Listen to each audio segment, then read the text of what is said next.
علماء نے یہ بات لکھی ہے کہ ہمیں سمجھنا چاہیے، اور اسی باب میں مولانا عبد الرحمن صاحب مظاہری رحمۃ اللہ علیہ نے بھی لکھا ہے کہ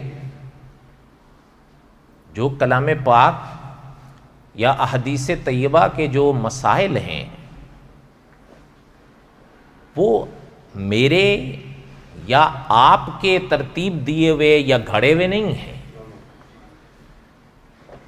بلکہ کلام پاک یا احادیث طیبہ کے جو مسائل ہیں وہ آسمانوں سے آئے ہیں۔ یہ ہمارا عقیدہ بھی ہے اور یہ ہونا بھی چاہیے۔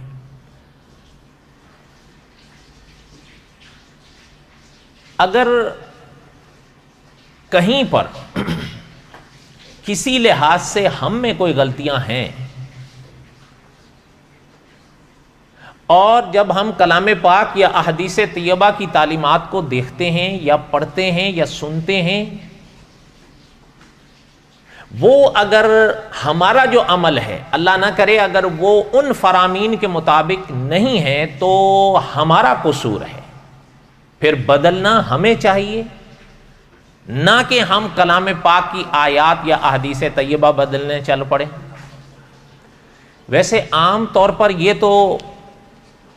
کہیں کہیں ہوتا ہے کہ متن کو کوئی بدلے، وہ تو عام طور پر نہیں کر پاتے، اگر کسی نے کیا بھی ہے تو وہ کامیاب نہیں ہو پائے۔ ہاں معنی کو بدل دیتے ہیں، یہ پہلے بھی ہوا ہے، یہ اب بھی ہوا۔ اس لیے ہمارے علماء نے یہ لکھا ہے کہ اگر کوئی مسئلہ کلام پاک میں ایک طرح آیا ہے اور میں اور آپ کسی دوسری طرح ہیں تو ہمیں خود کو بدلنا چاہیے، اور اللہ نہ کرے اگر ہم اتنی ہمت نہیں جٹا پاتے کہ خود کو بدلیں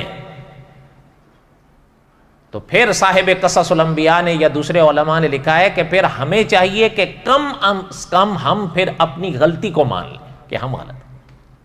صحیح مسئلہ وہی ہے جو قرآن پاک میں ہے، جو احادیث طیبہ۔